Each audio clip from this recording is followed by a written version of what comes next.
The evening began like any other quiet Friday in the small suburban neighborhood where Emma Parker lived. The golden sun had just dipped below the line of pine trees, and the sky had turned a deep shade of gray-blue. Autumn had nearly surrendered to winter, and a sharp chill hung in the air.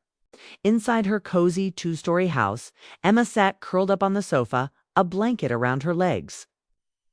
Holding a steaming cup of chamomile tea, the only sounds were the ticking of the old wall clock and the faint hum of a refrigerator.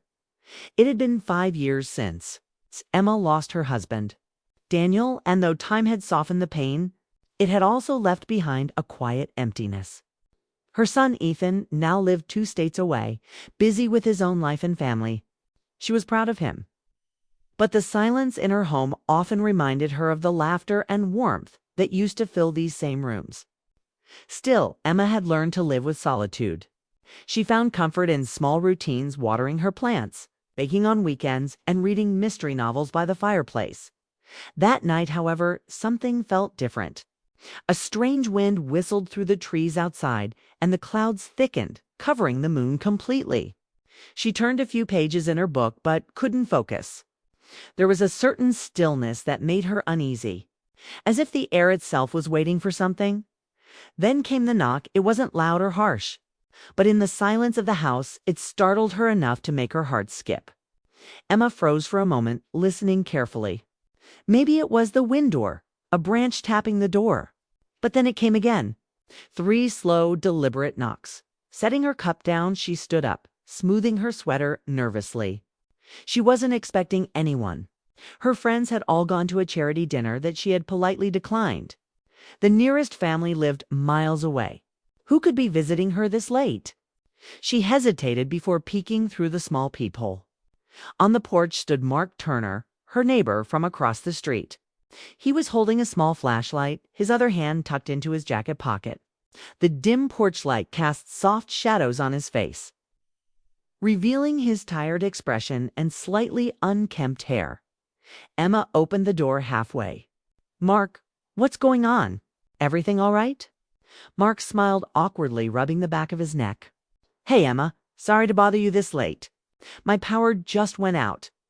The whole block's dark, and I realized I don't have a single candle at home. I saw your lights were still on, so I thought maybe you could lend me one." Emma relaxed a little, letting out a small chuckle. "Of course.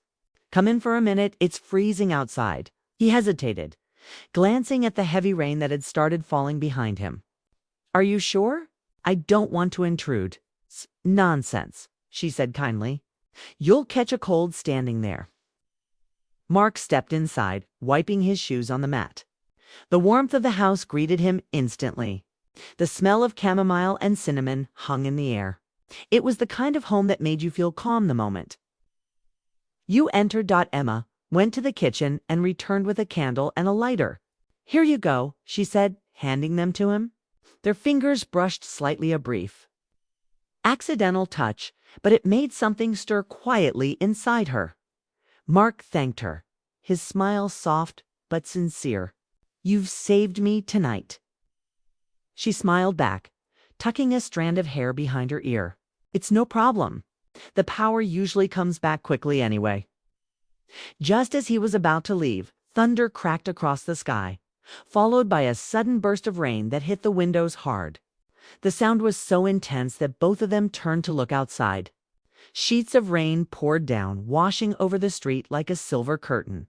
"Well," Mark said, half laughing, "I guess I picked the wrong time to come over." Emma shook her head. "No, you picked the perfect time. Stay until it slows down. I'll make some tea." He hesitated, then nodded.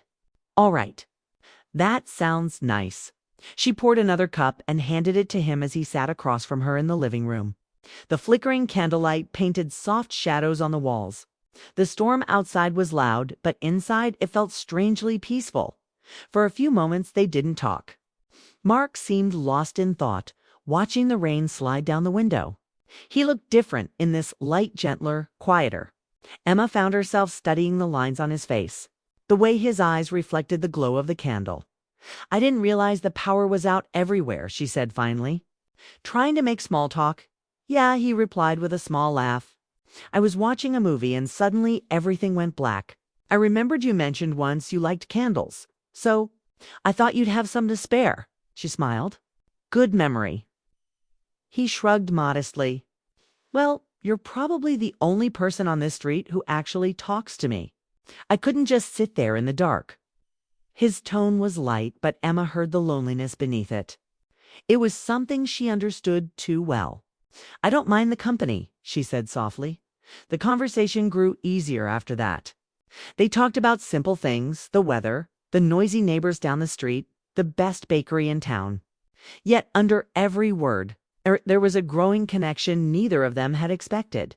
As the minutes turned into an hour, the storm showed no sign of stopping. The sound of rain mixed with their laughter, something Emma hadn't heard in her home for a long time.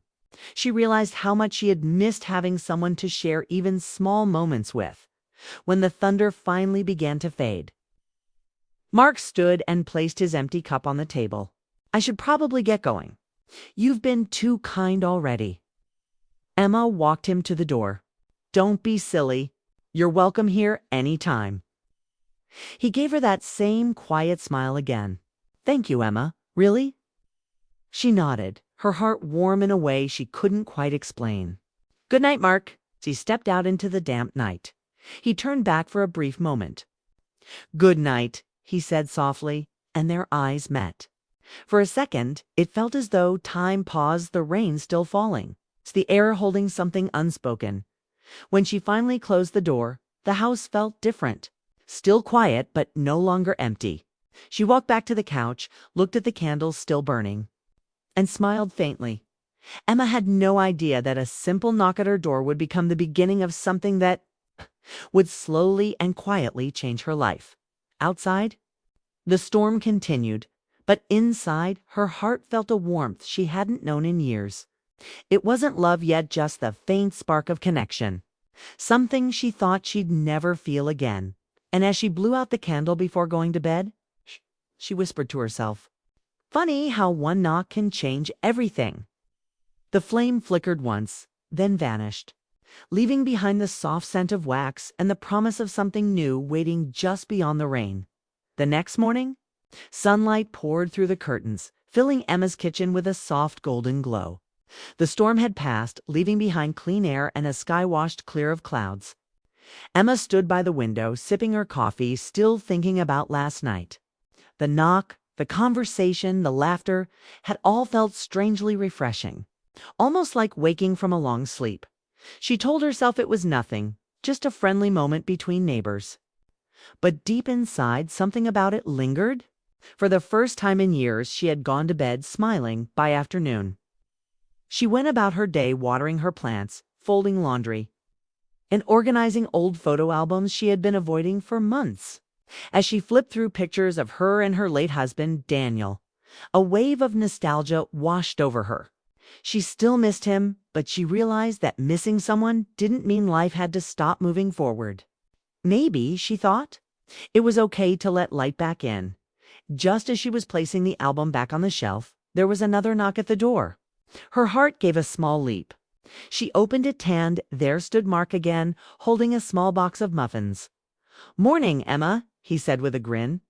"Peace offering for keeping you up late last night." Emma laughed softly. "You didn't have to do that. I enjoyed the company." "Well, still," he said, handing her the box. "These are from that bakery you mentioned. I figured it was time I tried them." She took the box and stepped aside. "Come in then. You can't bring muffins and not have one." Mark smiled and entered. The sunlight made his brown hair look lighter, his face relaxed and friendly. There was an ease between them now that hadn't been there before, quiet comfort that comes when two people stop pretending to be strangers. They sat in the kitchen, the smell of freshly baked muffins filling the air. Emma poured coffee, and they chatted about small things: work, neighbors, hobbies. Mark told her he worked remotely as an architect and had moved to the neighborhood 2 years ago after his divorce. Emma nodded, understanding that quiet tone people use when speaking about things that once hurt. She told him about her son, Ethan, and how he rarely visited because of his busy job. He calls every week, though, she said with a smile that didn't quite reach her eyes. He worries about me living alone. Mark's expression softened. He should know his mom is tougher than most people I've met. Emma laughed lightly. You don't know me well enough to say that. I know enough, he replied with a small smile. For a moment, silence filled the room. Not awkward, but gentle. Emma realized how much she had missed conversations like this, the kind that felt natural, unhurried, full of quiet understanding. After they finished their coffee, Mark offered to help her fix a few things around the house. I noticed your porch light was flickering last night, he said. I could take a look if you don't mind. Emma hesitated, then nodded. If you're sure you don't mind? I've been meaning to get to it, but you keep forgetting, he said, grinning. Exactly, she replied, smiling back. They went outside, and he quickly got to work. Emma stood nearby, watching him with a mix of appreciation and curiosity. There was something grounding about his steady hands, focused eyes, and a calm energy that filled the quiet moments. When he finished, he turned and said, There, should be fine now. Thank you, she said sincerely. You really didn't have to. I wanted to, he replied simply. They stood for a moment, the late afternoon light painting everything gold. The street was calm. The sound of distant children playing carried softly through the air. Do you ever feel, Mark began quietly, like life gives you small signs when you least expect them? Emma tilted her head. What do you mean? He shrugged slightly. Just how some moments feel like they're meant to happen. Like last night. If the power hadn't gone out, I wouldn't have come by. And I would have missed. This, Emma felt her chest tighten slightly, not from discomfort, but from the realization that he was right. Some moments did feel meant to be. I think, she said after a pause, that sometimes life knows what we need before we do. Mark smiled. That's exactly it. They talked a little more, then said their goodbyes as the day began to fade. After he left, Emma stood at the window again, watching him cross the street. For a long time, she just stood there, her heart full of thoughts she couldn't quite name. That evening, she called her son Ethan. He asked how she was doing, and she found herself saying, Good, actually. The storm passed last night, and my neighbor helped me fix the light today. It's nice of him, Ethan said. What's his name? Mark, she replied, smiling faintly. He's kind, just a good person. There was a pause before Ethan replied, I'm glad you've got someone nearby to check on you. Emma nodded, even though he couldn't see her. Me too. After the call, she sat in her favorite chair thinking about how easily the day had passed. It had been years since she'd felt this kind of simple peace. No grand gestures. No promises, just the quiet joy of connection. Later that night, she stepped outside onto her porch. The repaired light glowed softly, casting a warm circle on the ground. She looked across the street and saw Mark's house one window faintly lit. She smiled to herself, wondering if he was thinking about the same day. The air was cool, carrying the scent of rain and pine. She closed her eyes and breathed deeply. It felt like life was slowly nudging her forward, telling her it was okay to open her heart again, back inside. She made herself a cup of tea and sat down to read. But after a few pages, she caught herself glancing at the door, half expecting another knock. She chuckled softly. Don't be silly, she whispered to herself. Yet, as she blew out the candle on her table, she couldn't shake the feeling that this was only the beginning. There was something about Mark that felt steady but unpredictable, like calm water hiding deeper currents. Emma went to bed that night with a strange mix of peace and anticipation. She didn't know what would come next, but for the first time in years, she didn't feel alone. She had stopped expecting surprises from life, but maybe, just maybe, life wasn't done surprising her yet outside. The night was quiet, the repaired porch light flickering gently like a small promise one. She didn't yet understand, but felt deeply in her heart. And as she drifted into sleep, she thought of Mark's smile, his quiet words about moments meant to happen, and the way something small like a power outage could light up far more than just a home. Days passed quietly after that morning with Mark. Emma returned to her usual rhythm, watering her garden, baking small batches of bread, and reading by the window. But something had shifted. Her days didn't feel as empty anymore. There was an unspoken warmth in the air every time she saw him outside tending his lawn or carrying groceries. They began greeting each other more often, just small exchanges. But they carried a gentle familiarity that made her smile long after. One Friday evening, while Emma was finishing dinner, her phone buzzed. It was a message from Mark. "Would you like to join me for dinner tomorrow?" "I'm cooking. Nothing fancy, I promise." Emma hesitated for a moment. It had been years since she had been invited anywhere that wasn't family-related. But something about the message felt simple and sincere. She typed back, "That sounds nice. What time?" The next evening, she walked across the street holding a small basket of freshly baked cookies. Mark greeted her at the door, wearing a casual sweater and a wide grin. "You came bearing gifts again," he said warmly. "Just a little something," she replied. Inside, his house was cozy, dim lighting, faint music playing, and the smell of roasted herbs filling the air. "I wasn't sure what you liked," Mark said, "so I made a little of everything." Emma smiled. "You didn't have to go through so much trouble." "Kai wanted to," he said, and the way he said it made her heart flutter unexpectedly. Dinner was easy. They talked about travel, about their lives, about the small joys and disappointments that shaped them. Mark told her how he'd always loved architecture, but sometimes wondered if he chose his career for passion or stability. Emma admitted she sometimes missed teaching, and how the silence of her house could feel too heavy on certain nights. There was laughter, too gentle and genuine. It felt natural, as though they had been sharing dinners for years. When the meal ended, they sat by the fireplace with tea. The room was quiet, except for the crackle of wood. Mark leaned back and said softly, "You know, Emma, I used to think peace came from being alone. But lately, I've realized peace feels different when someone shares it with you." She met his gaze. There was something honest in his voice, no grand declaration, just truth spoken in its purest form. For a moment, she didn't know what to say. Her chest felt warm, her heart oddly full. "Sometimes," she said quietly, "we spend so long being strong alone that we forget what it feels like to have someone notice us again." They sat in comfortable silence after that. The night stretched softly, calm and comforting. When Emma finally stood to leave, Mark walked her to the door. "Thank you for coming," he said. "Tonight was nice." "It was," she said sincerely. "You're good company, Mark." As she stepped out, the cold air brushed against her face, carrying the faint scent of rain. She turned back once and saw him still standing at the door, watching her with a soft expression that made her heart beat a little faster.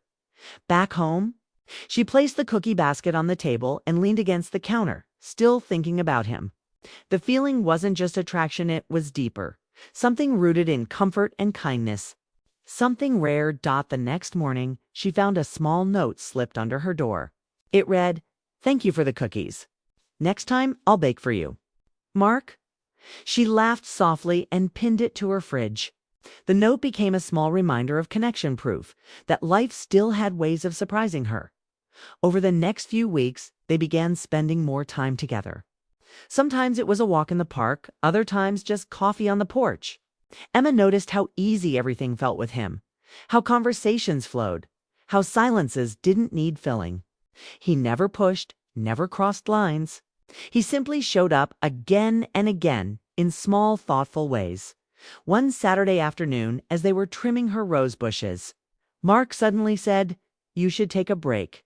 You've done enough gardening for the day." Emma laughed. "You sound like my son."